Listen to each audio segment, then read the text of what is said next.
Welcome to episode 6 of Author's Outpost. I'm Captain P.F. Dennis, and with me is the completely unmuted cast who is looking at all the things coming up.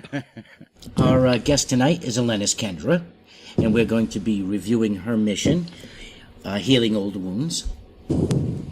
But first, Cast is going to tell me the exciting news that's happening in STO as we're speaking. Yes, we have breaking news, everyone. And in some cases, it might even be good news, everyone. We just got stuff on Tribble, which means it won't go in probably until Season 10. But, hey, we got new stuff on Tribble.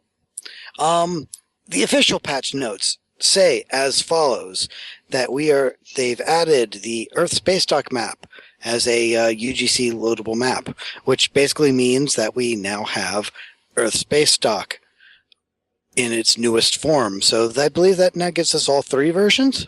Oh, yeah. Yep.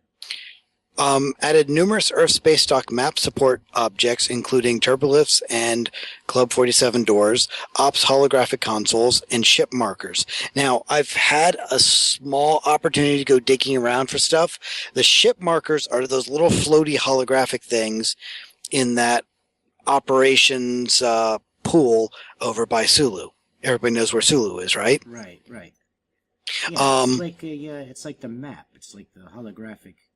Right, it's that hollow tub that shows the ship positions around our space dock. Yep. The consoles are pretty self-explanatory. The turbolift and Club 47 doors come in 2 varieties. There's a locked, closed one, so you can keep people from going into those areas if you want, or there's the standard open door ones. Because, as is general, we don't get the actual animated doors on the maps. They usually like to leave those blank. I think there's something in the baking in process that we don't get quite the same. So they've at least given us the assets to, put the doors there. Right. There's a bunch of other stuff that's going in, and I'll get into that with added ground scale models for use in the Earth Space Dock docking bay and other maps. What this actually means is that we can have ships on the ground. So you remember that time when you wanted to make Viridian 3 and have a crashed Galaxy class? Mm-hmm. Well, you can kind of almost do that now. Actually, I don't remember if the Galaxy class was one of them, but yeah, we can now totally put ships on the ground. I gave Paul a little bit ago a couple of pictures, and I don't know if they're actually going to show up. Yes, they are, and they're up now. There's the Intrepid class. You can totally do Voyager getting taken over by the Kazon on some godforsaken world. And then you have the Nova class. But that's not all that we got. We got darn near all of the Federation ships you can think of. And yep, there's my confirmation. You can totally smash a Galaxy class into the ground. A saucer section. Well, that's too bad. Well, we didn't get the saucer section separate, which maybe we can ask for that as a future update. Blink, blink. Because one thing I do note is that we got one Klingon ship apparently that I found so far, and that's the Moog class.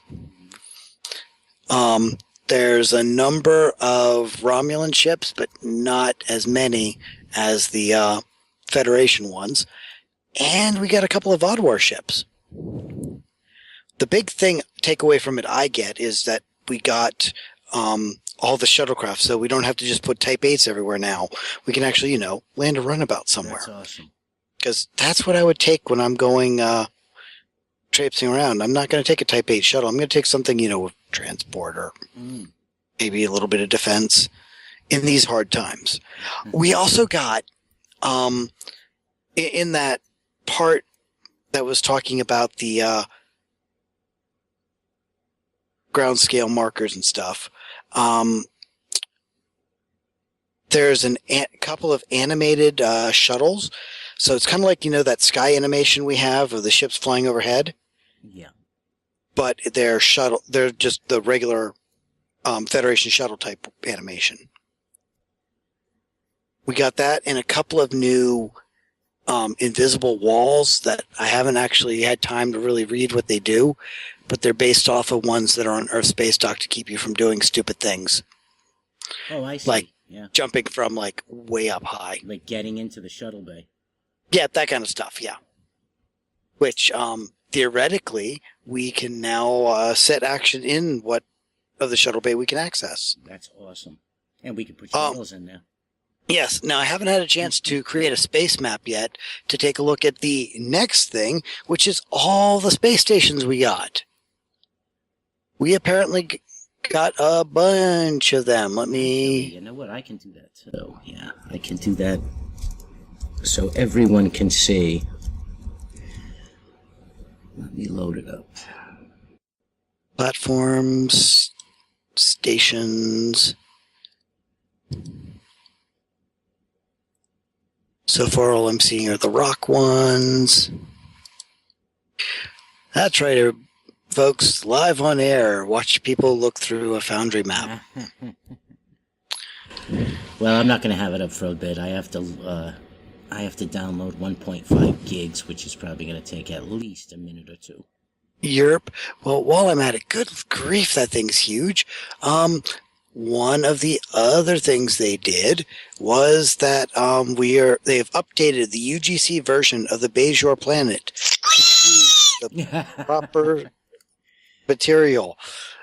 Now, as you can no doubt guess, our resident crinkle nose, Bajoran, has not at all been influenced to state of excitement over this. No. If someone happened to hear my crazy rant when I was on Roundtable a while ago, and that's why, that would be awesome. But whatever the reason is, I'm so happy. Now, while I'm at it, have these been in here and I just haven't noticed? Ship, cube, active. Ship, cube, damaged. Haven't we always had cubes? I think we had those. These are static ship types. I think we did, because I think I remember. Oh my goodness! One of our newbies in the chat a couple months ago talking about spawning one on top of the other so it could look like the dead cube ship comes to life. So I think we had those. Here we go. There's K7. There's 3 Klingon ones. Now those are the Rocky ones. So there's the Romulan ones. Where are the Fedi ones? But yes, so basically we Well, we can go back to it when, I'm 50% more. Yeah. So basically, yes, we get things and stuff. Now, like I expect, I don't see this stuff coming in. Since it went to Tribble, that doesn't mean we're going to see it anytime soon. Most likely, we won't see it till the launch of Season 10, which is still roughly, a month or so into the future? But that's not too far away. No, it's far closer than what it Season could 11. be, but... Indeed. But yes, so we've got all sorts of things. Now otherwise news-wise, we've they've released more information about the new Iconian, what are they called? Not Iconian Insurgency, but the Alliance. Basically, the new reputation system that's coming up. Actually, they gave us a whole bunch of a heads up of what's going to be coming in with it. Because, it's pretty detailed. So we're going to have a few things there. Trying to go through the notes. Yeah, Iconian Resistance, that is actually what it is. And they just recently started the Delta recruitment thing this last week, and it has apparently been a horrible flop because the server goals that were set, they've already started in on tier 3, of what I believe was supposed to be each week. So if we have 5 weeks, we're already working on tier 3, and we're barely 5 days in. So it's been clearly a horrible failure on their part. So doom. Wow. I actually haven't even played my Delta Recruit past, I think, Stranded in Space. Okay, yeah, the Delta recruitment ends on the 21st of May. So I'm figuring the 21st of May is when we'll see Season 10 launch. They haven't officially announced it, but... So, there's new news in the chat room about, possibly about the Earth Space Dock map. Oh. It might be being pulled. Oh, why is that? Because Primar reported that the spawn point is wrong, so they're saying they're going to pull it to fix it. Yeah, and I can get secondary corroboration looking at the Twitter and Taco saying, which, to be fair, apparently Primar, who, if nobody knows who Primar 13 is, he's the guy who breaks all the things and means we can't have all the nice things. He was saying that the spawn point was set way the heck off, and he couldn't actually, load into the map, which might be an important thing. Yeah. So, yeah, we'll have to see. He could just be breaking the things, and it might work fine and publish. Don't know. Stay tuned, but we may have had it for all of 30 seconds. Also, while this thing is loading up, I got an email this week telling me that several of my missions have been inactive for 30 days, and they were automatically withdrawn. Now, these missions were not actual missions. They were just sets from I used to use in primetime UGC to make demos out of. But it's interesting to note that if your mission is has not been played for a month, they withdraw it. And it's a simple thing to go back in and republish it, but keep your eye on your emails just in case. This is something I've never seen in the 4 years since Foundry's been there. Well, and in a sense, it does make sense because every Foundry map takes up resources. Right. So, if a resource isn't being used, you might as well remove it from the overhead. Now, the downside is this kind of shows how many missions aren't being played. This could be a good thing and a bad thing. Because one, if they have some sort of metric which tells them how many missions are being unpublished, that would give them an idea of what's not being played. Like what percentage of, if I remember right, the infograph said about 89,000 Foundry missions. Jeez. So they would have that. Now, that can be taken two ways. One way is that those missions are terrible and that people are ignoring them. The other way it can be taken is that people can't find the missions, so they're not playing them. So that then begs the ongoing debate of how do we improve the visibility of missions so that people get more plays. Top 3 system, it's a great first step, but we need to find some other way to get, especially newly pushed missions that gems that haven't been discovered yet. Those are probably some of the ones that really need that initial kickstart. So these are things that this is probably going to be an eternal struggle of how do we get visibility for those who can't fight for themselves. Now that I have Foundry up, in a minute, contacts, where can I find these ships? Oh, actually, they're under details. Oh, okay. Figured they'd be contacts. Okay, so they'd be under ships. And if you I believe they're under ground scale, but if you just do Fed Fed, though, you'll find them just under Fed. Oh, Now, obviously, that'll only show you the Fed ones, but bases. oh yeah, I mean, we got They're our star bases in various stages of construction. we That's got what it looks all like. sorts of things. Now, one thing I am noticing there, that may be another thing we have to talk to Taco about. I didn't see those on the space map. They may be. I see what you mean. Yeah. Yeah. Gonna have to talk to Taco about that one. Oh, there's Yellowstone. Yeah, but they may not be intended for space maps. They were intended for the ground maps originally, because these are all coming from.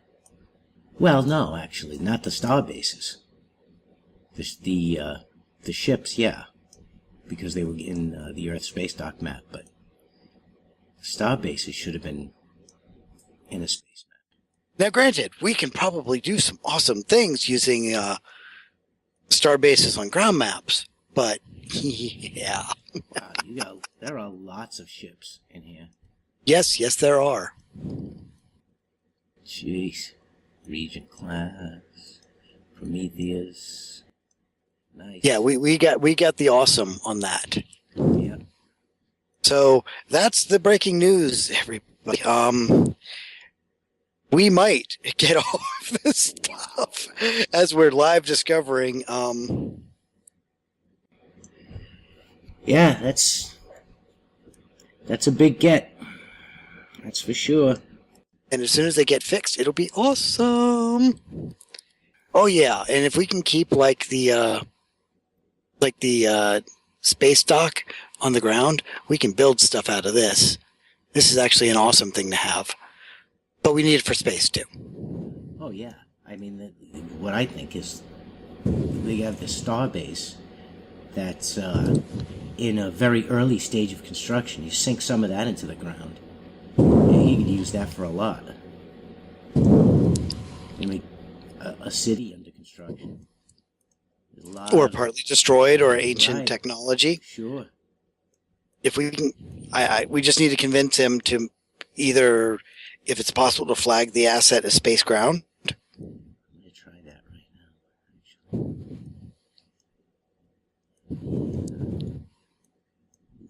1 point.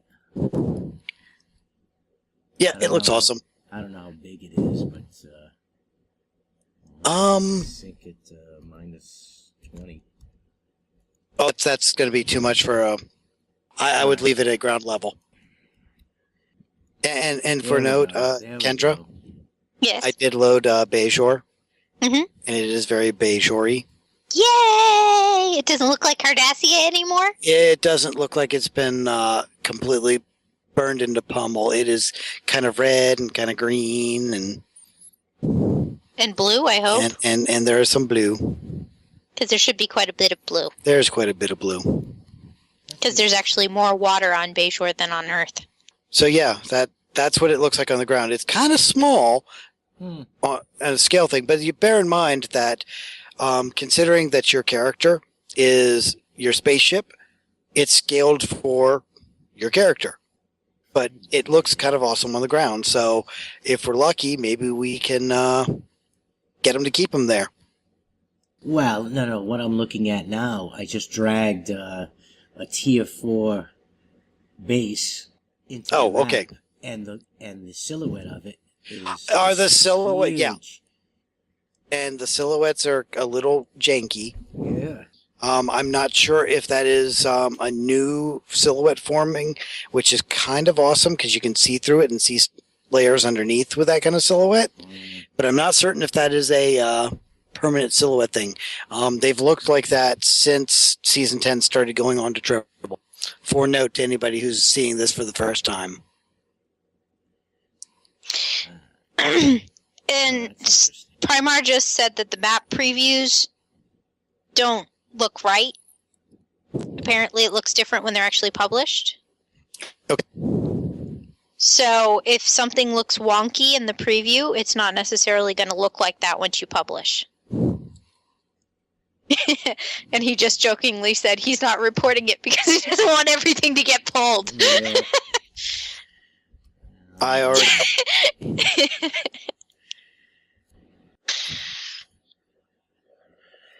Yeah, well, they could just listen to the show later, and I don't think we're in any danger of that.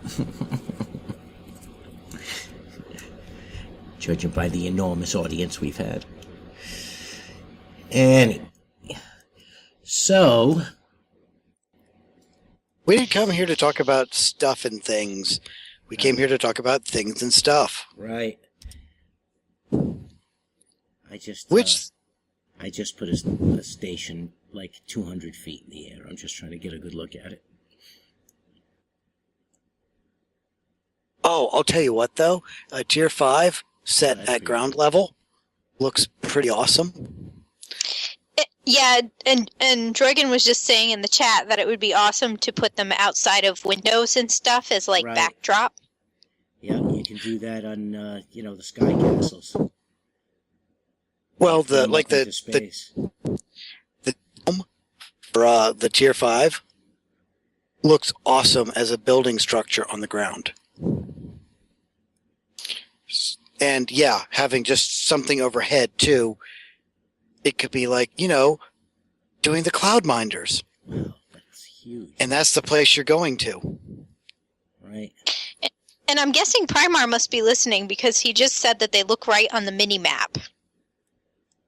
Well, he's also, he got into the Foundry before we did. He actually got his patched before I realized why I couldn't patch. So he's been looking at it for probably about 10 minutes longer than I have. So, but we're having fun, guys, testing all the things and Yeah, I know. We're kind of doing this on air, which... Oh, there we go. Look at that. That's pretty big. I didn't expect it to be that big. yeah, and basically the image is again janky because it only shows the saucer section. That basically represents the full length of the ship. So when you get down to the ground map, obviously my recommendation, folks, is if you're going to put any of these ships on the ground, you need to set it about 20 to 30 meters in the air in order for it to be like at ground level and not clipping into the ground unless you like totally want to smash it into the ground. I'll tell you what, they're pretty. They cast shadows. They cast long shadows. Yeah, well, I just put the thing in front of the sun and it cast a nice shadow on the ground. Good. Of course, looking at the scaling for the starbase I know, it's next tiny. to it, they look like big, strong ships. It's a starbase for borrowers. Yeah. Basically, we're the littles. It's a little gas station. It's a dilithium station. Anyway, we can start the mission review, which will be Healing Old Wounds by Elenis Kendra. And what I'll do first is play the trailer. Of Bajor and Cardassia. Two worlds, one destiny. Of Bajor and Cardassia, Episode 1, Healing Old Wounds. Incoming transmission. I am Lakar, a Bajoran scientist. A state of emergency has been declared here in Hathon. I need your help to stop a deadly, mysterious virus. Please rendezvous with me on Bajor as soon as possible.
my youth I have heard the words, Cheer as a brayet, hey as kier yet. What does not kill strengthens. The wounds of the past have not torn us asunder. Thus, this new friendship must ever be strong.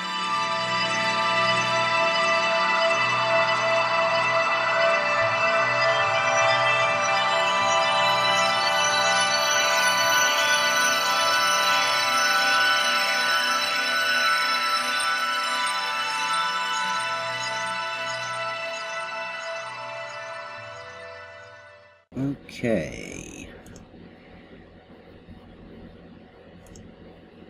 Alright, I've just got some footage from the trailer that'll play while we're discussing it. Anyway, Kendra, would you like to give everyone a background on what the mission is about? Well, basically, the mission is talking about some of the ramifications of the occupation on Bajor and what has happened to Bajor in the meantime and how it's affected the people that live there, and also some of the Cardassian families that were involved in different ways, and really kind of how relations between Bajor and Cardassia have progressed over the years.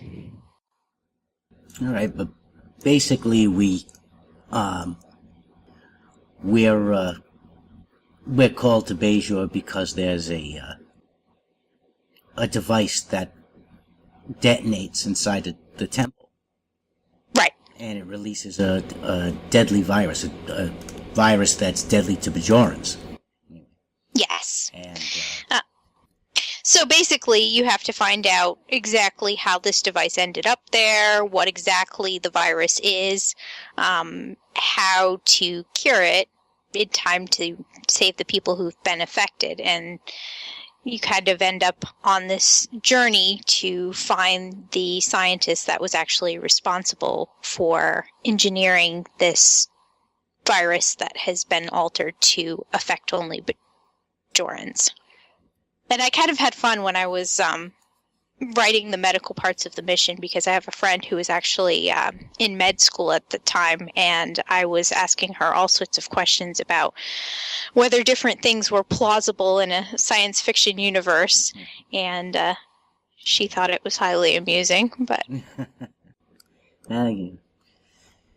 like, I always go on like Wikipedia, and like I would have gone on and studied virology for a while.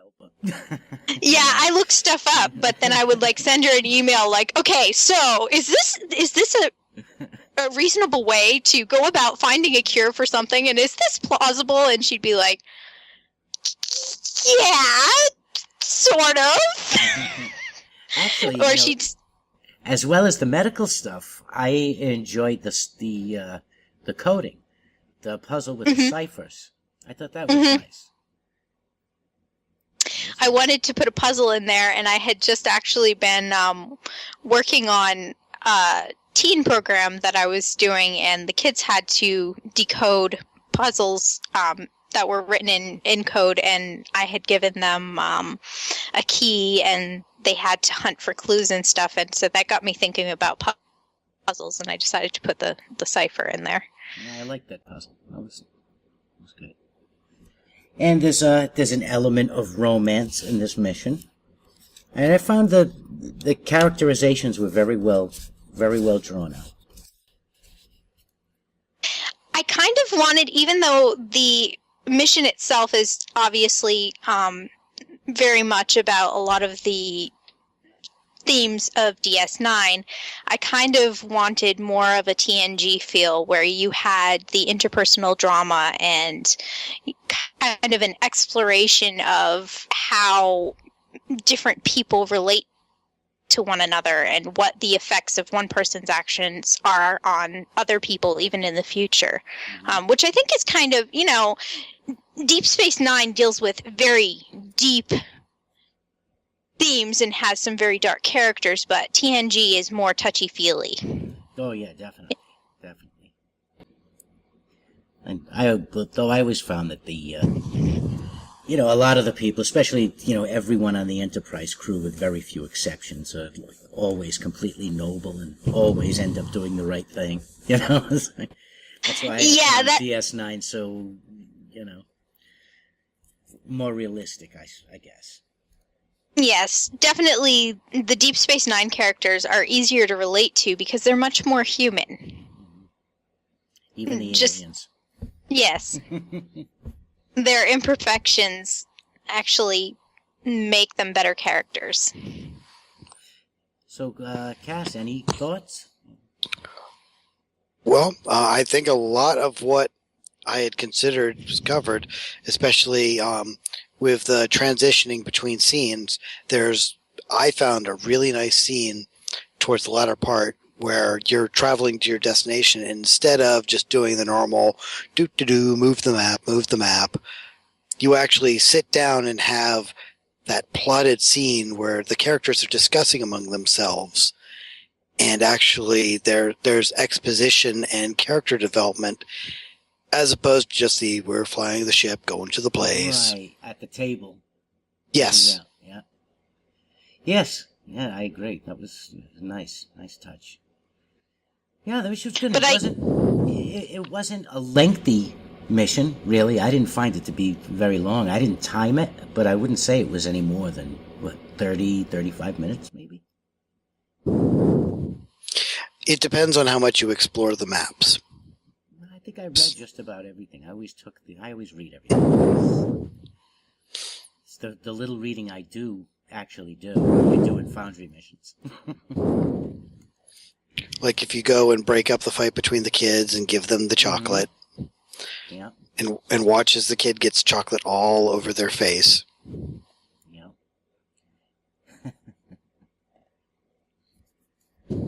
Well, Kendra, did you talk to me before the show? You had some things you wanted to touch on.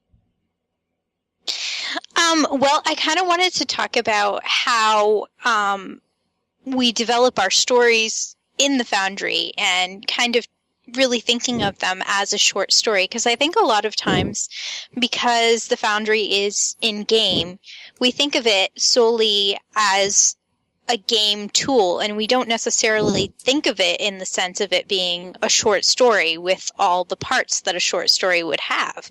But I think that the missions that are well written, that have substance to them, really do touch on all the parts that a short story would have, and that keeping in mind when we're writing, kind of, not like we're sitting there with a checklist, but just kind of keeping in mind the different parts of a short story as we're writing helps us to develop a more full plot. So like, I was looking online before we came on air and just looking up just a brief summary of what the 5 main parts of a short story are. And it's the characters, the setting, the plot, the conflict, and the theme. And making sure that each aspect is fully developed, I think, is just a really key thing. And we are probably all guilty of not fulfilling all of the obligations. The same thing goes with writing for the audience, which is another thing some of us are bad about. Oh, definitely. I do most of the writing for me. I mean, any mission that I make is usually something I would have liked to have seen done. I have trouble writing for Vulcans. Oh, yeah, I am horrible at putting in multiple responses. A lot of times I just don't bother. I just don't. But also, just developing the plot and carrying it on. I will say this is entirely a realm of where somebody who is an active writer, I'm not sure if I'm staring at the right part of the screen, is a thing. Some of us aren't quite as active writers as others. So anything that can be taught to us would be awesome. Oh, yes. Well, that's what the show's for. I mean, it's why we started it. So, just reading through the summary of what the different 5 parts of a story are, under character it says a character is a person or sometimes even an animal who takes part in the action of a short story or other literary work. I mean, obviously we have our set cast of characters that we're working with in the Foundry, but a lot of times, do we really develop them all as individuals? Do we see kind of a flavor of their personality in the course of a mission? I think that's what really attracts me to a mission when I play it, is if I feel like I get to know, more than one character, more than just a main character, but several of the characters that I actually feel like I met them and maybe even became friends with them or hated them one way or the other, that there's some sort of emotional interaction with the characters where you make a connection and you identify with them in some way. Indeed, and I'd say that several of the authors that we played, in fact, all of them that we played for the show have on some level met that category. Yes. Yes, of course, then there is the sidebar of that, the hardest character that we have to write for. That hardest character being the player. Oh, right. absolutely. Because that is the great unknown. And that's if you choose to, because you can get through an entire mission with the player only selecting, hitting the button. I mean, a lot of times it's the bridge officer who is ordering us around. Right. And even then we have to be careful, though, because we don't know what people's backstories are for their bridge characters. And that's something that when I was playing through my mission, which I wrote over a year ago, in preparation for the show, I realized that one of the final things that your bridge officer says to you, it's said in a very Earth-like tone. So if your bridge officer is, say, a Vulcan or really any alien, it would not sound right in their mouth. So after character we have? After character is setting. The setting of a short story is the time and place in which it happens. Authors often use descriptors of landscape, scenery, buildings, seasons, or weather to provide a strong sense of setting.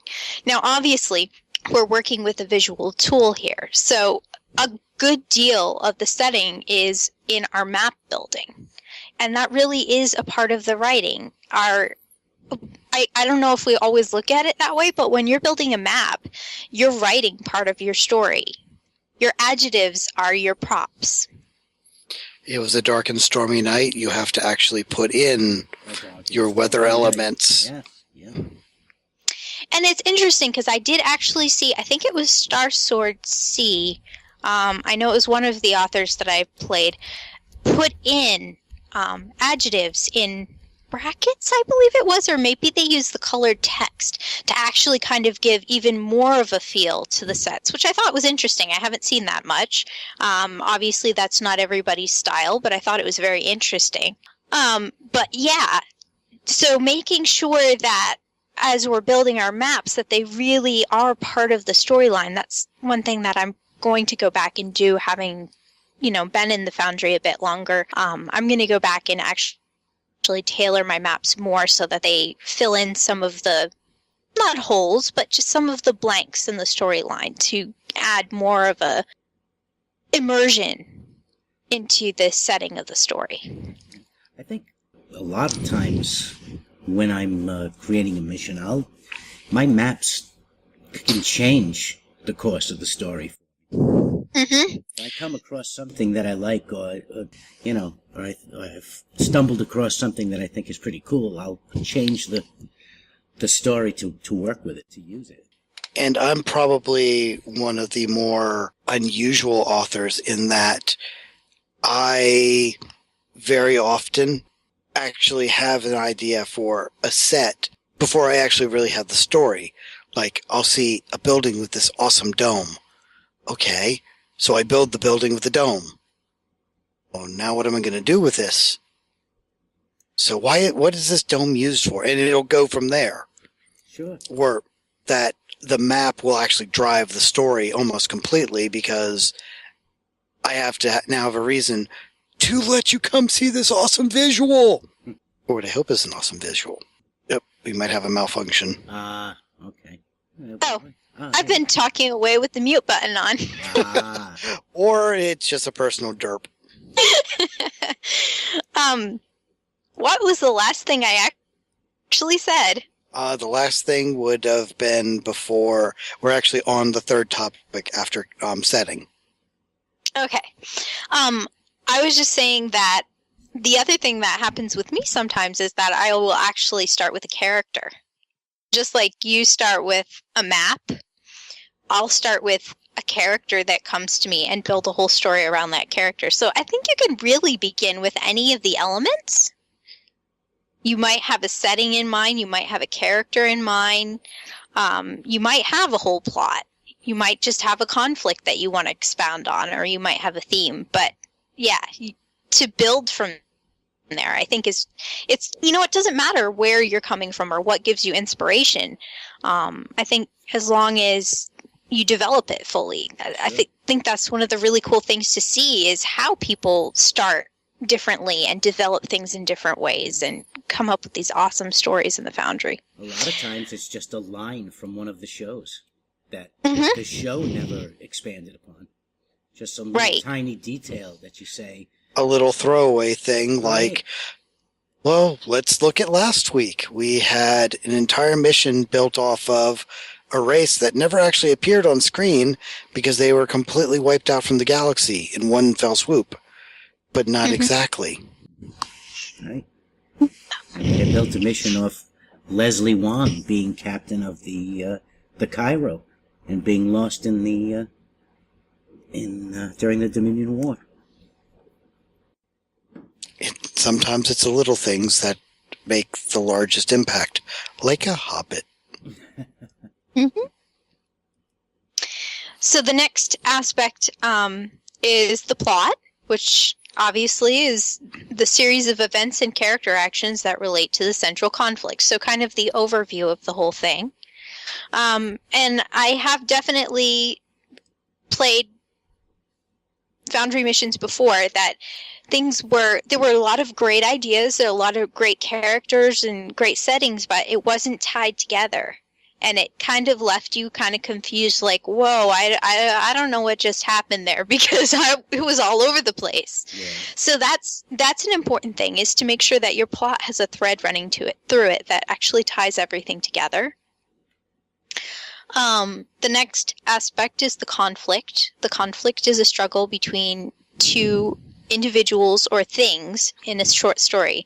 The main character is usually on one side of the central conflict. On the other side, the main character may struggle against another important character, against the forces of nature, against society, or even against something inside themselves. Feelings, emotions, illness, etc. So, conflict obviously is something that we a lot of times do with combat in the Foundry. One of the things that's interesting to see is if you have a purely combat-free story that is just story-based, and to see how the conflict is brought to that. I'm thinking of the Galaxy's Fair, for example. Is a good example of one that doesn't have any combat, but there's definitely a conflict that you're trying to resolve. I think that there's a lot of different ways to bring conflict into a story, and I think that kind of the lazy thing to do is just like plop some combat into the middle of it and say, okay, we're going to shoot things now, there's our conflict. But to really develop why there's a conflict. That's one of the things that I like about Captain P.F. Dennis's missions, is that there's usually some ethical dilemma at the heart of the storyline, and the conflict is always very tied to this issue that you end up feeling rather passionate about. So the conflict has meaning and purpose. I'll be honest, a lot of times I have to work to find a reason to put combat in a mission. And I know that nobody wants to play a mission without it, really. So sometimes it's a matter of, I need to put something in here, and I have to find a way to put it in, because I could do a whole mission with just talking, but I know nobody would want to play it. I actually had that problem a little bit too with Healing Old Wounds, because I was like, okay, I've got this storyline. I've got the conflict is really finding a cure for the virus. It's not so much the combat in my story. And, you know, you have this side theme of the love interest and developing the backstory of the characters. And so I was like, okay, they've got to have somebody to shoot. Who are they going to shoot? And I was like, well, there's going to be opposition to them coming together. There's going to be, and then I had to come up with this. There's a whole little bit of a side plot about the Circle and them not wanting outsiders to interfere in their affairs, even if the outsiders are helping. Mm-hmm. So I ended up using that as an excuse to introduce some combat in, but sure. I had a hard time. Well, there wasn't a lot of it, so, you know, it made sense in the context. And the last element of a short story is the theme. The theme is the central idea or belief in your short story. And I think that's something that I've seen some foundry authors do very, very well. Just take this kernel of an idea and turn it into the mission is basically an exposition of an idea or a belief. And I think that's one of the great things about the Foundry is you can have insight into how different people think or a perspective that someone has on this storyline that you maybe never looked at this particular episode that way before.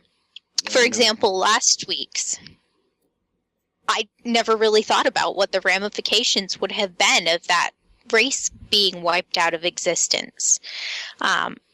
So it was fun playing that episode and going, oh yeah. I mean, because if you think about it, a single person dying has a huge impact on so many people. To have a whole race wiped out would drastically impact the universe.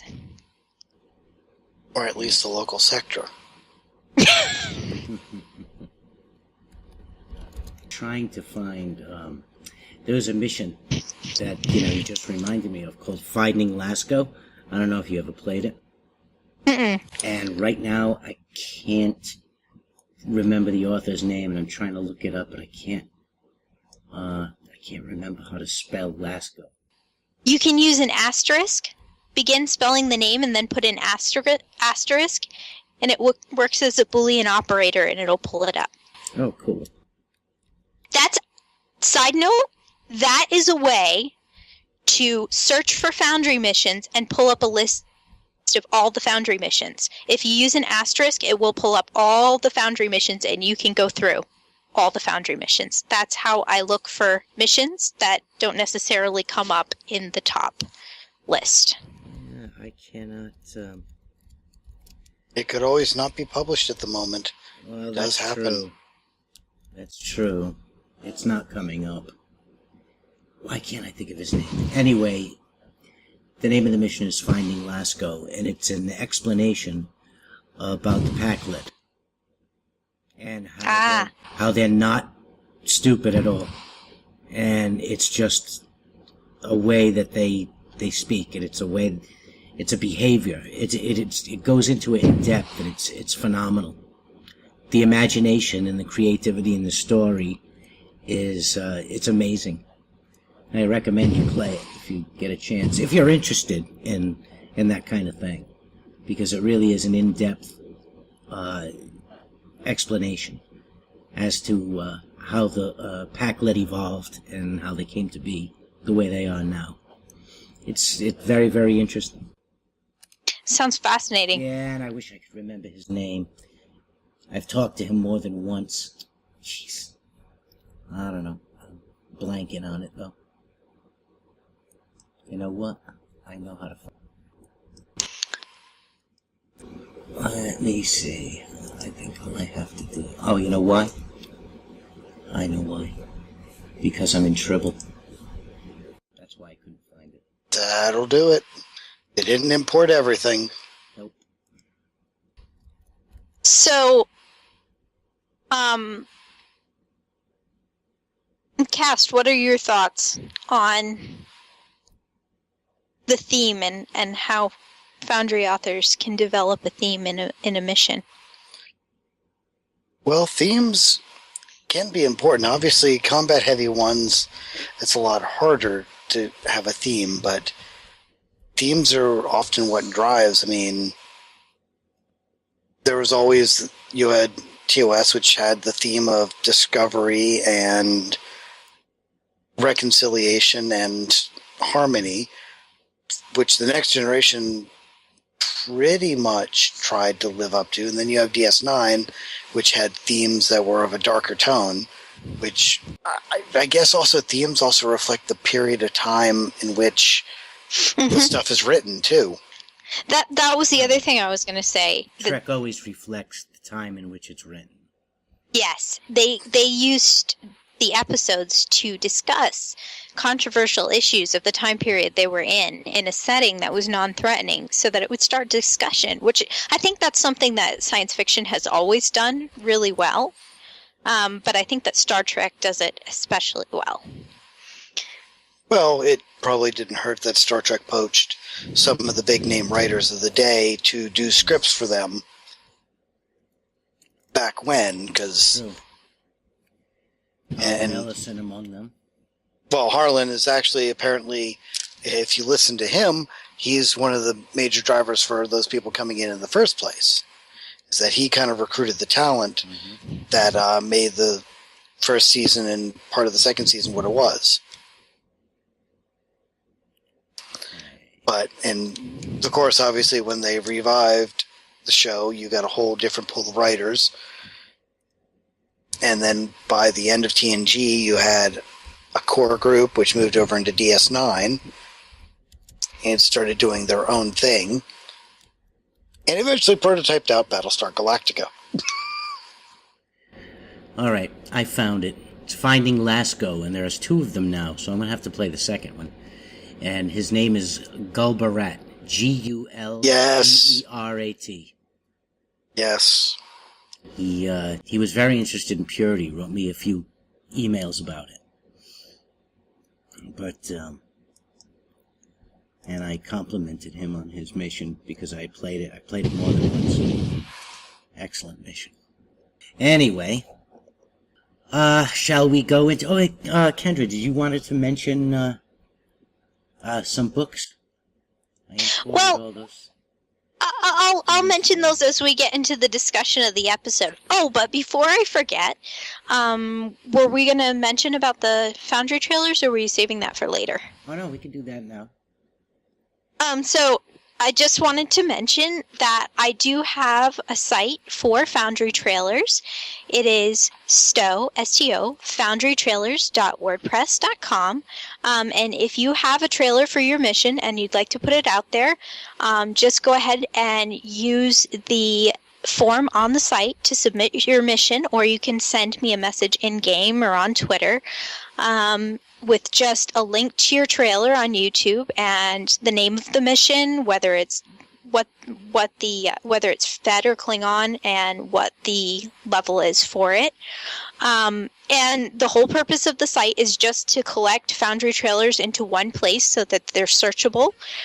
There's actually a drop down on the side so you can select by level.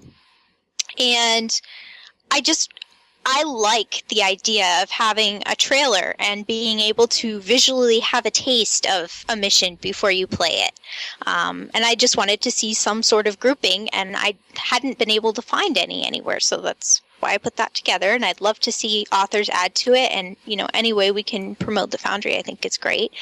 And then when I was making my Foundry trailer, I actually used Captain P.F. Dennis's tutorial that he has on how to use demo record to create a trailer.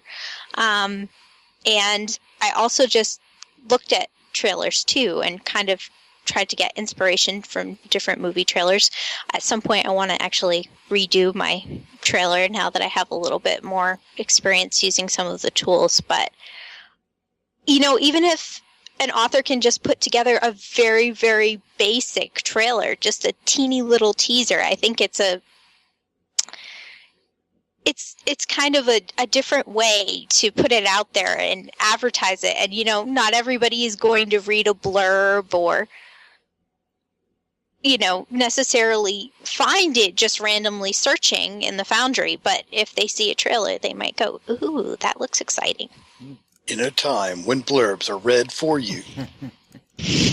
And I'll tell you, I don't know for a fact that having a trailer increases the plays for your mission. I mean, I don't think anybody has ever, done any kind of study on it that's conclusive in any way. But I'll tell you, the thing about it is they're fun to make. And that's pretty much why I make them. And if they do help my mission get plays, then that's fine. It's just icing on the cake. I know I have definitely played Foundry missions because of the trailers, because I went searching on YouTube looking for Foundry trailers. That's why I ended up collecting them in one place, because they're quite hard to find on YouTube because they don't all have the same tags. Right. But, I don't know. I liked watching them and kind of seeing some of the creativity of the author before I went to play the mission. And I also found Foundry mission titles on YouTube that I never would have found in the Foundry because our search is so unfriendly to. Cerberus, I mean, it's better now than it was, but Cerberus's channel used to play them 24/7. They usually just play in a big loop. But that was a long time ago. I don't even know if his site is still connected to our website, but It is. It is. I wonder. I haven't looked at it lately, but I don't know if they're still looping, into infinity. I think that's how I found some of the trailers, was actually through Serb's YouTube. And then I found some just by looking up Foundry authors on YouTube too, like Bazag and I don't remember everybody who I looked up, but I was typing in Foundry, I was typing in Star Trek Online, I was typing in everything I could think of to try and find different missions to play. Well, I have a few. I've made, I don't know, maybe 10 of them. I haven't made one for every mission, but maybe half of them.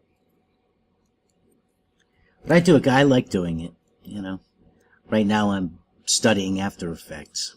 I'm almost done with a basic course, and I have another book coming tomorrow. Should be delivered tomorrow afternoon sometime. An advanced book. But, I find it a lot of fun to make them. Alrighty. Shall we move on to our episode discussion tonight? Oh boy, is this going to be fun? Yes, it's going to be fun. And our episode review is from DS9's Wrongs Darker Than Death or Night, which I believe is Season 6, Episode 17. It is indeed. And this episode is about Kira. Guldicott calls her and, tells her that he had an affair with her mother. And her mother was supposed to have died when she was 3, and she doesn't believe him. And, she's curious enough about it to take off to Bajor and take a trip to the past to find out. I didn't know that they, loaned out the Orb of Time for those kind of things, but apparently they do. Apparently being the second in command to the emissary has a few perks. Yep. So she went back to prove or disprove his claim, and his claim was true. And,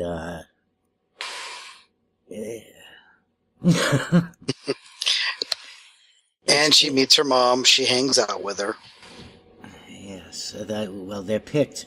Both Kira and her mother are picked to be comfort women on the Terok Nor station to Cardassian officer stationed there. And her mother falls in love with Gul Dukat. Of all the mothers, all the planets and all the solar systems, it's Kira's mother. Who was the flavor of the week. Yeah, and she's taken from her family and her husband and children, so, with promises that her family will be taken care of. Now, Cardassian promises being what they are, I really, really took issue with this woman.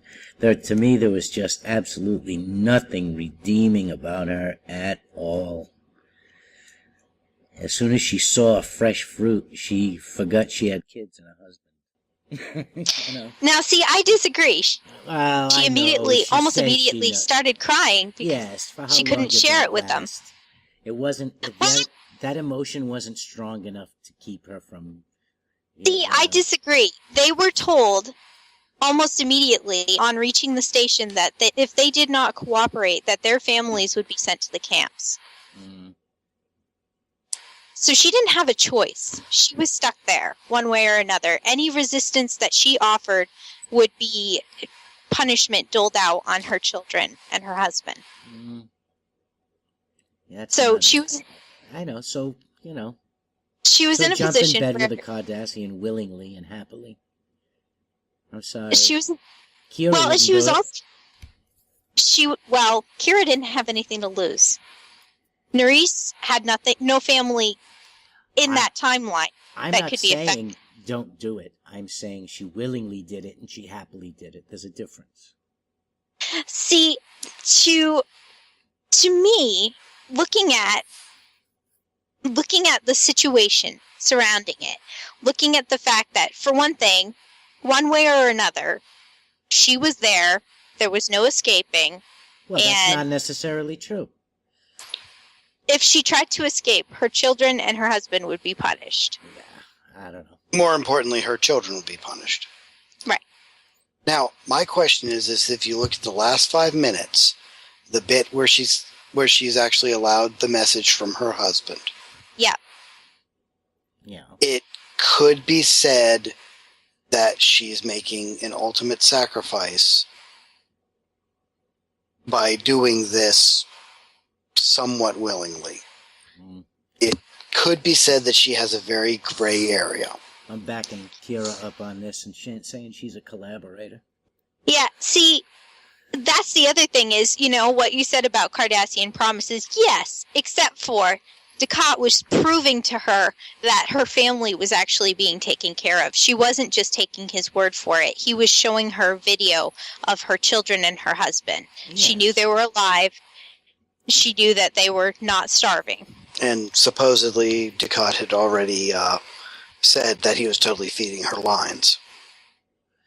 Yeah, and regardless of what the husband said, I still would have tried to get back for my family. Which is what Kira tries to do initially.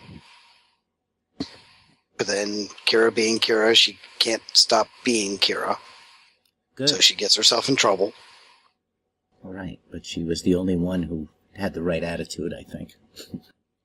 Well, thankfully, I I will say that it's probably best that none of us ever are forced to discover what lengths we'll go to for family, for example, in order to protect them and keep them safe.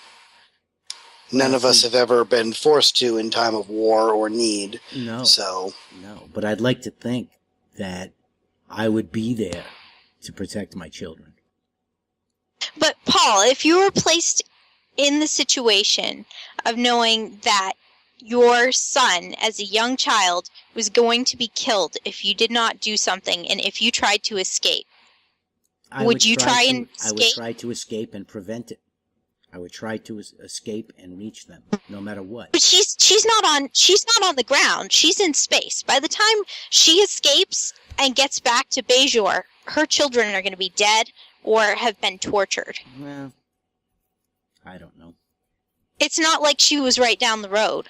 Hopefully, you'd like to think that the husband would protect the kids too. So, But he was a gentle man who. I don't know. I don't know any father who would stand by and let his children be tortured without putting up some kind of a fight. But I mean, they didn't really have any way to resist.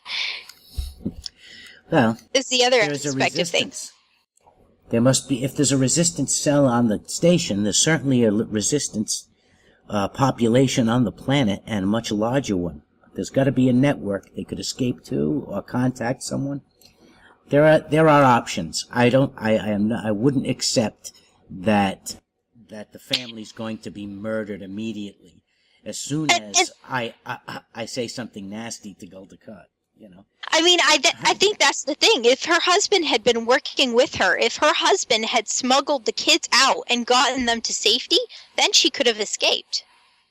Wow. If her children were no longer in the hands of the Cardassians, she would have no reason to cooperate. But her husband did nothing. Yeah. And, maybe that's the message you should have sent instead of, "Oh, you're making a sacrifice. Oh, the Kira put on 5 pounds." Great. Without her mother being around. And I mean, the other aspect of things is that because she was hand-selected by Guldakat, the family probably would have been under strict surveillance. If anything, by the enemies of Dukat. Well, I don't know. Do you think comfort women are that important? They're going to expend manpower but to keep their families under surveillance? She wasn't just a comfort woman. She was basically... the captain's woman. Right. Yeah. But she would have been if she had tried to resist in any way. Maybe. She caught Dukat's eye before she did anything. Right. And Dukat is very stubborn about who he picks, as we see with his attentions to Nerys throughout the series. And she never gave him the satisfaction.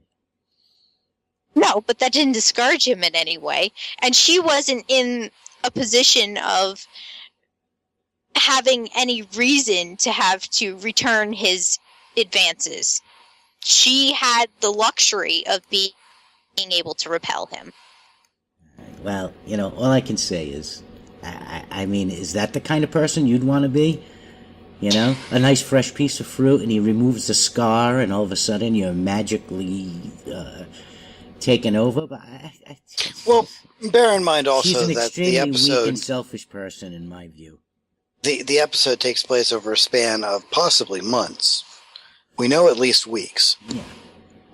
And did she, in anything we saw, ever resist at all? It depends on what you mean by resist. Say no. Well, I mean, she was resisting having her children punished for her choices. But I mean, I know you can say that she neglected her didn't children. seem top of mind to her. But I mean, there's another aspect to all of this.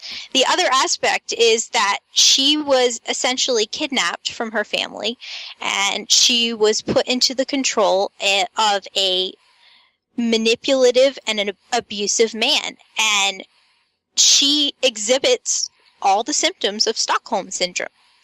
She falls in love with her captor. Yeah, but he didn't abuse her at all.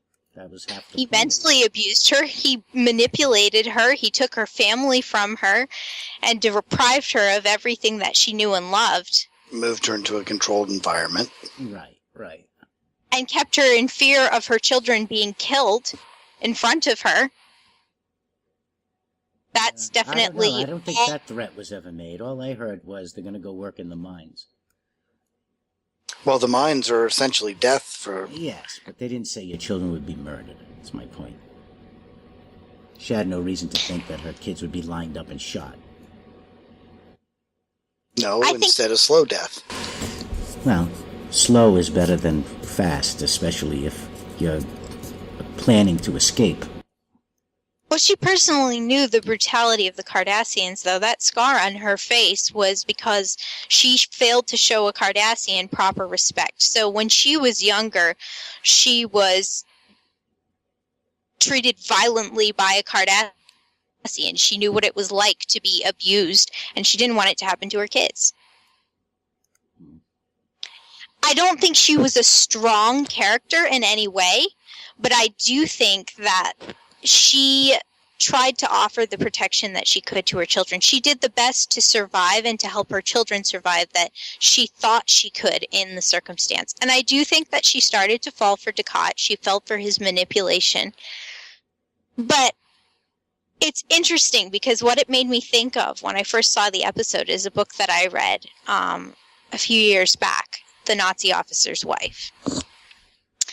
And it's a true story about this woman who was brilliant. She was actually one step away from becoming a lawyer, and wasn't allowed to take her bar exam because she was Jewish, and that was when all the restrictions were placed on Jews, the beginnings of that, in Austria.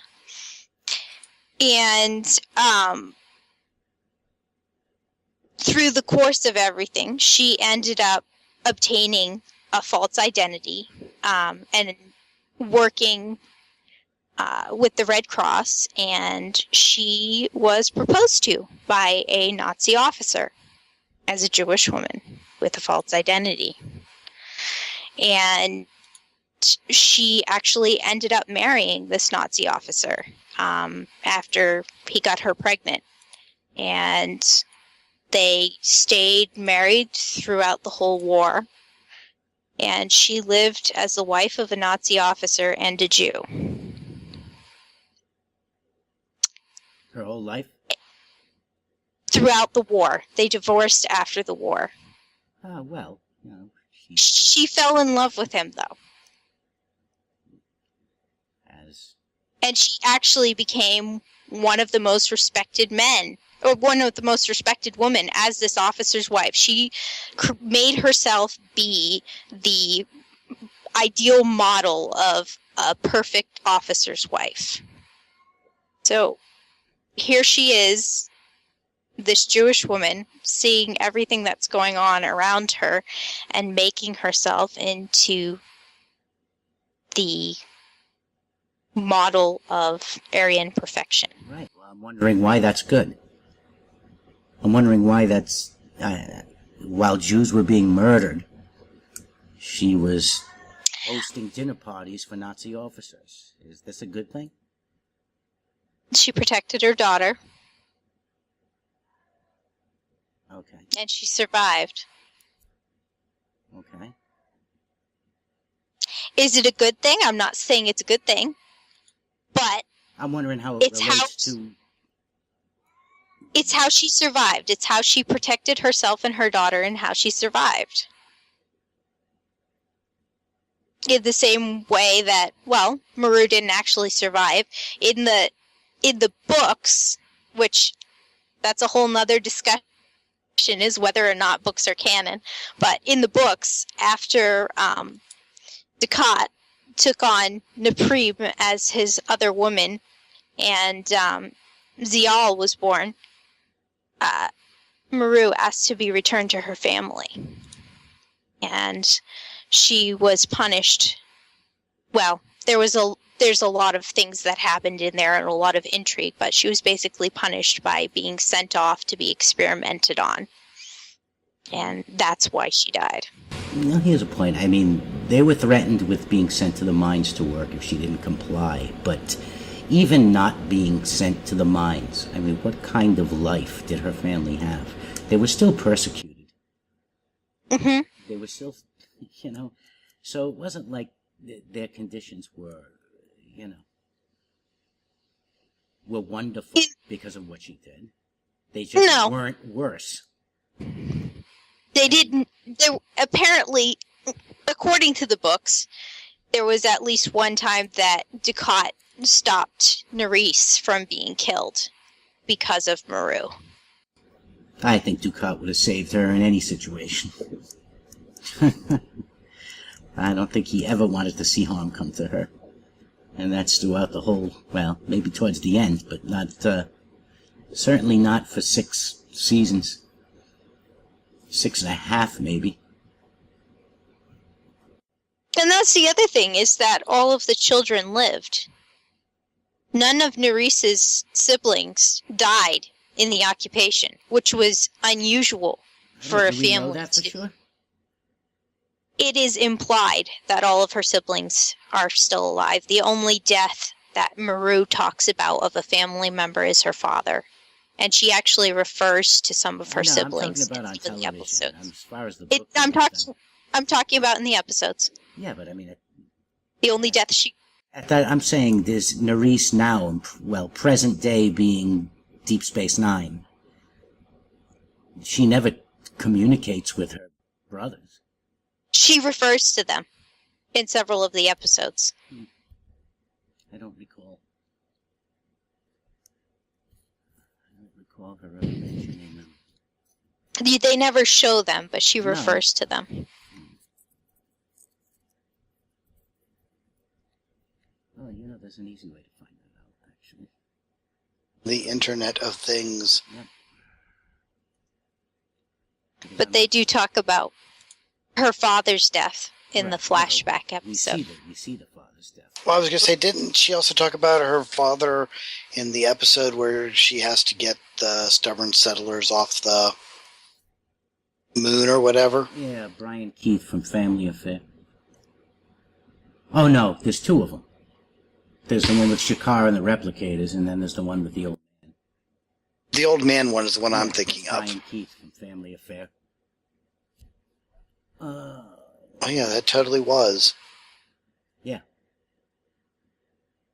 Family Affair for you kids who don't know. Yeah, Mr. French and Buffy and Jody. They don't know what I'm talking about. It was a show on in the time before the cable. Yeah, well, when your TV remote control was whatever child you had handy. Yeah. I was a kid. And you had not 57 channels. Well, you didn't even have 57 channels like Bruce Springsteen sings. Was it Bruce Springsteen that does that? Anyways, you had maybe 5 channels on a rotary dial. UHF and VHF. We're not old, we're seasoned. Oh, okay, here's interesting. The only episode that the brother and sister are mentioned in is Wrongs Darker Than Death or Night. Huh. Yeah, and according to the novel, The Soul Key, he died by 2375. Huh. So they did die, and they weren't mentioned in it. Yeah, I never heard them say anything about her siblings again. I mean, I know she had them, but there was never any backstory. There was never any story about them. And so we don't really know. We don't really know if they're living or dead in present day. But, that's not really relevant anyway, but, Well, for all we know, the argument was, they died anyway. But they could also be working with Kai Kira. That's true. And we have no way of knowing. Because we have not actually met Kai Kira yet. And the other book that it kind of made me think of was The Mascot, which is another nonfiction. And it's the story of this guy that was actually, as a 5-year-old, adopted as the mascot of this Nazi regiment. And he was Jewish. He was spared by this one officer who kept it a secret that he was Jewish. And he ended up being raised as this little Nazi mascot. And of course, as a 5-year-old, to be placed in that situation, there's not really much of anything you can do. As a 5-year-old, I don't know if there's much you can understand. Yeah. But it was very interesting reading the story. When he actually came forward, he didn't tell anyone until he was in his 50s about what had happened to him during the Holocaust. And then he showed up, his son was in college, and he showed up at his son's apartment and sat down and told him the whole story. And he ended up actually going to tell his story at one of the centers for Holocaust survivors to have it recorded. And he was absolutely shunned by all the other Holocaust survivors that he met because he was raised by Nazis and lived with the Nazis and was their mascot. And because of the things that he was party to by association as a child. And he was just a child. Yeah. Now, I wonder what they also thought of the woman who married the Nazi officer. She couldn't have been Right. very well received either. And probably worse. Well, she was actually given a position as a judge.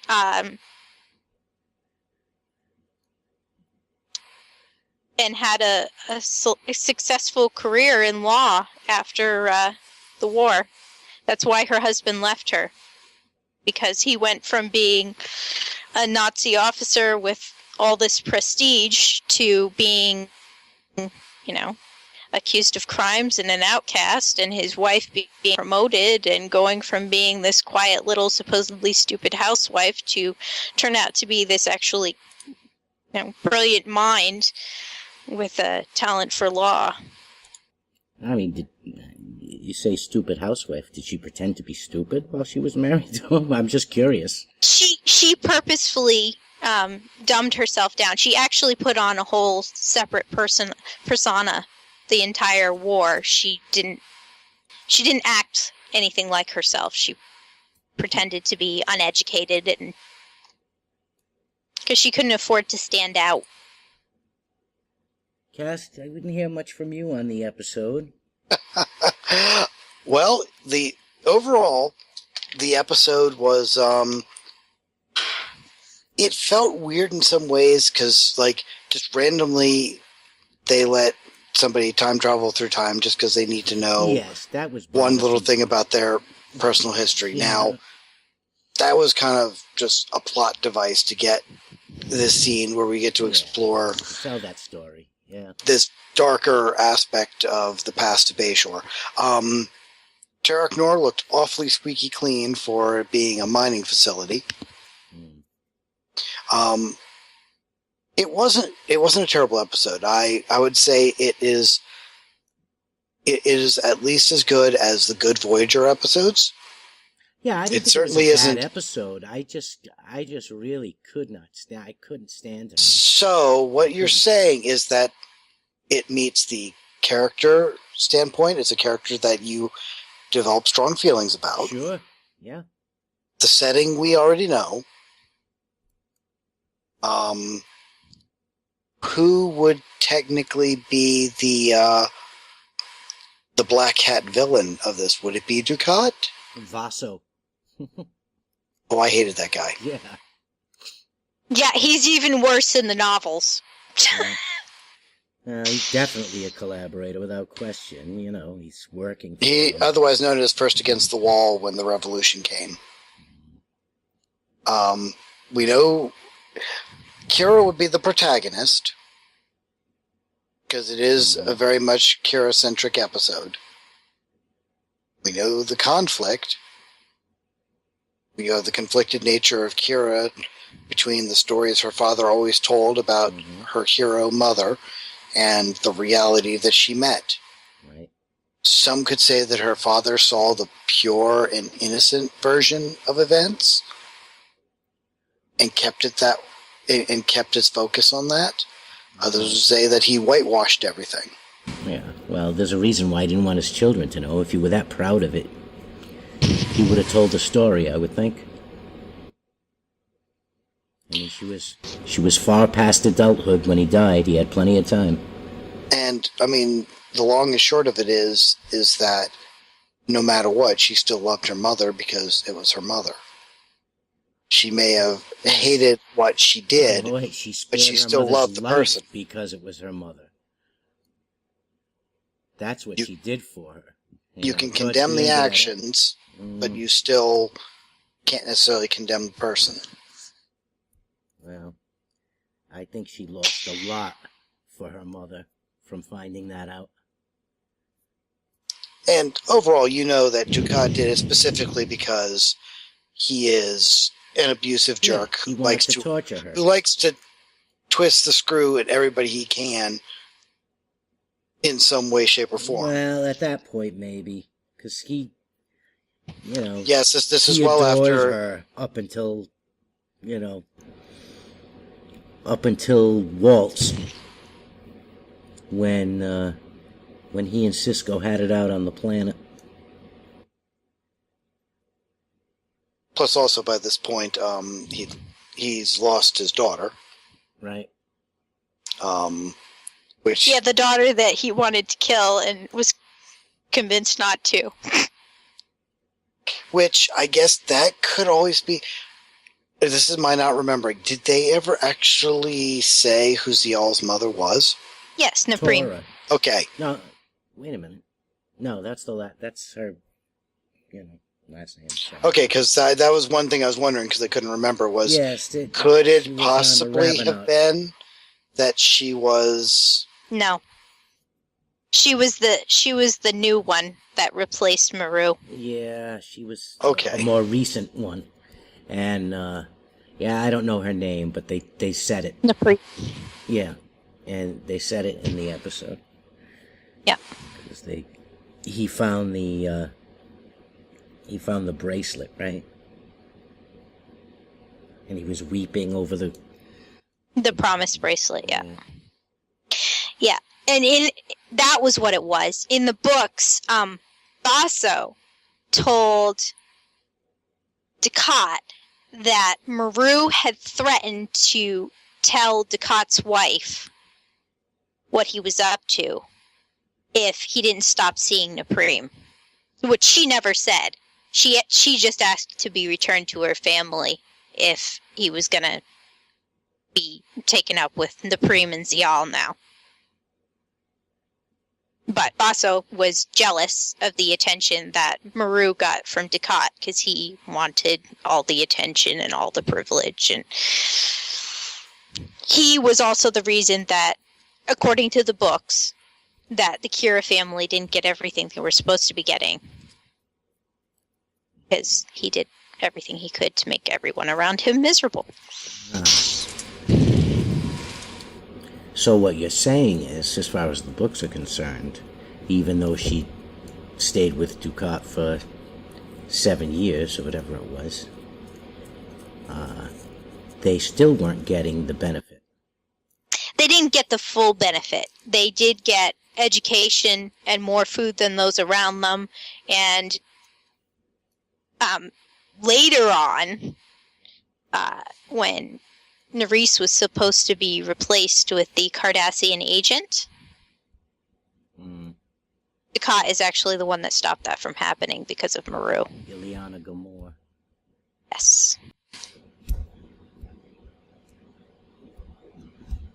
One of my favorite characters of the Cardassians. Kenny Gamor. Yes, he was a very interesting character. Okay. Well, I think we're closing it in. I think we're done.